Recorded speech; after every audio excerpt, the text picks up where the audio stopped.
Good morning students. In 11th standard computer science we are discussing C++ lesson. In that lesson, in yesterday's class we have discussed what is data type, classification of data type, and we have started variables.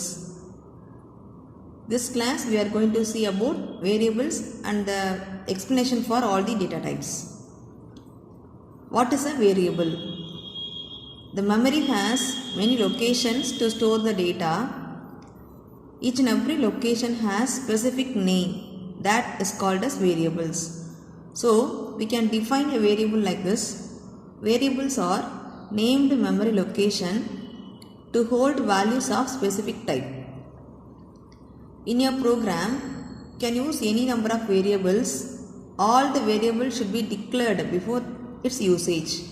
So now, how to declare the variable? It has general format is there, data type space variable name. Data type, in this place you can use any valid data type, integer, float or character. This we can use. And variable name we can use any variables. Capital A to Z, small a to Z. Identifiers you study, the same is also called as variables. You can use it like this. So integer A is a variable of type integer. Integer can store whole numbers, and float can store decimal point, and character can store a single character or an integer value. That's all. So how to declare the variable we have seen.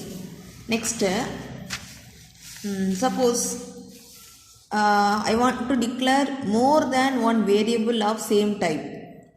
Suppose consider I am going to use three variables num1, num2, sum. All the three variables of type integer.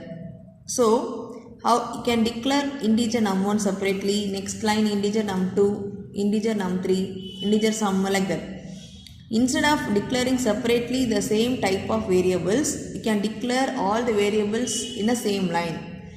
For that, to declare more than one variable of the same type, you can write like this: integer data type space variable 1 comma variable 2 comma variable 3, etc. You can write all the variables, finally ends with semicolon. So to declare more than one variable of same type, all the variables should be given separated by comma. That's all. Variables are separated by comma. So you can read like this: num1, num2, sum are the variables of type integer. I mean, for all the three variables you can give whole numbers. That's all. It is how to declare the variable. Now let us start with fun data types deeply. There are three classification of data type. We have seen fundamental, user defined and derived. What is fundamental data type? The data type which has been defined already. The data type which has meaning already, that was defined. Based on our need, we can use the data type, that is called as fundamental or built-in data type. The fundamental data type is divided into three types again: integral, void, floating. Integral means what? It contains whole numbers. It contains numbers exactly. Is again divided into integer and character. Integer, this data type can accept only whole numbers. It won't store any decimal point. Character data type, it can store a single character or an integer. So in character data type, we can store a character or an integer value. Next, floating type or floating point. Floating point means it includes the decimal point. It includes the decimal point, and this again divided into float and double. Float means the 4 bytes. I mean the number of bytes is varied for integer and float. The number of bytes required for integer 2 bytes, and for float it occupies 4 bytes. In the float it can store the decimal point value. That's all. Float, the number of bytes required 4. In the float, extended level is double. Here the number of bytes are 8. That's all. Here also using double also you can store the floating point value, but the number of bytes are 8 bytes. That's all. So this is what fundamental data type. So integral it can store numbers, integer it can store only whole numbers, character can store single character or an integer value. Now floating type is divided into, it includes decimal point, is again divided into two types, float and double. Float means 4 bytes, double means 8 bytes. That's all. So integral and floating type over. Next one more type is there called void. What do you mean by void? Void, the meaning is what? Empty, nothing is there. That is called as void. And in our program, before the function name, main function, add function, before any function, you are giving the data type as void. What is the meaning? The function does not return a value. If you want to declare a function that does not return a value, you can give the data type as void. So void means what? It is used to declare the function that does not return a value. That's all about it.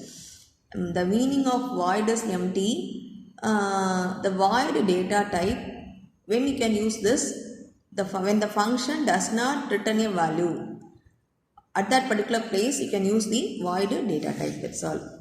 Now let us see an example program. Hash include IO stream. Always it is a first line in your program. Hash include is a preprocessor directive and IO stream is a header file. Then using namespace standard we discussed yesterday. The next integer main. Main is a function. Within main starting here and it is ending here. It is my main program. In main function you can write all the statements. Integer main I have given. What is the meaning of this? Main function will work out here and finally it gives the answer in written integer type. That's all. First line, variable declaration. What are the variables you need in your program? It should be declared. So integer, num1, num2, sum. 3 variables I have given of type integer. Next declaration, character ch. Character is a data type, ch is a variable name. That's all. Next, for num1 and num2, I am going to enter some value. I am going to add num1, num2. I am going to store it in sum. For this, cout. Cout is the output statement. Based on your need, you can use any number of cout statement. And escape sequence we studied. \n refers new line character. \t refers space, like that. So first in my program I have given cout. Enter the numbers. It is a message will be printed. Enter the numbers. Then using cin, you are going to give the value for num1 and num2. First number you are enter. Next space. Second number you can enter. So how is the output for these two lines? Enter the numbers. First number space. Second number. That's all. Next line what we have given. Suppose for example sum num1 5, num2 6 I have given. What will happen in next line? Sum is equal to num1 plus num2. 5 and 6 will be added. It is stored in sum. That's all. So 11 is stored in sum. So next I am printing cout sum.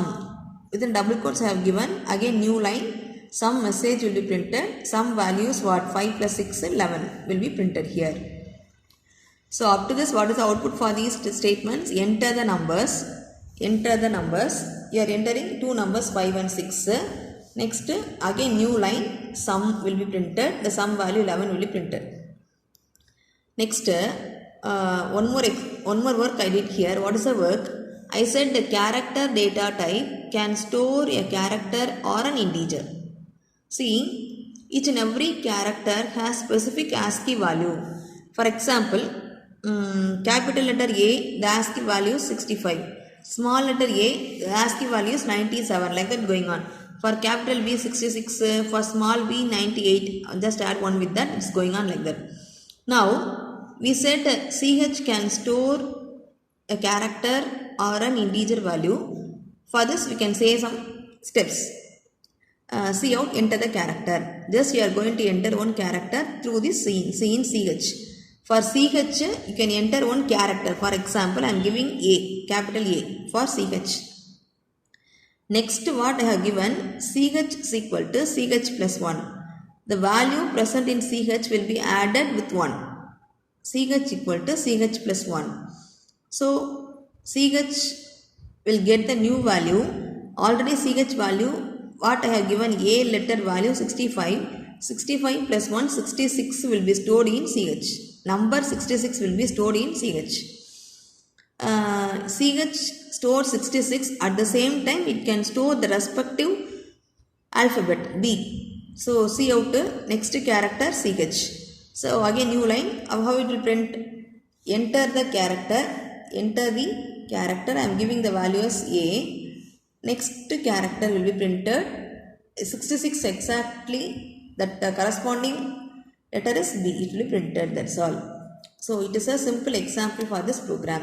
And finally here you can give return 0, that's all. So it is the output for this program. Here I have given the output correctly. See the output. First enter the numbers. What other things you have given in Cout will be printed. Enter the numbers. Using Cin you are entering two numbers. And next sum 11 will be printed. Then enter the character. You are entering the character. It will print the next character. That's all. So ASCII values for A 65, for small a 97. That's all about it. So this is a very simple example program we have discussed. Now coming to the data type. Here in today's class we discussed this fundamental types alone. What is integral, what is void, and what is floating point. And one more type is there called user defined type. User defined means what? The user can create their own data type, that is called user defined. And derived data type means what? They are derived from the fundamental, that is called as derived data type. That's all about it. So children, in today's class we have discussed about how to declare the variable and what are the fundamental types we have discussed, and finally one example program for character and how to enter the data. That's all about it. Children, learn thoroughly. Take on the notes and study. Thank you children.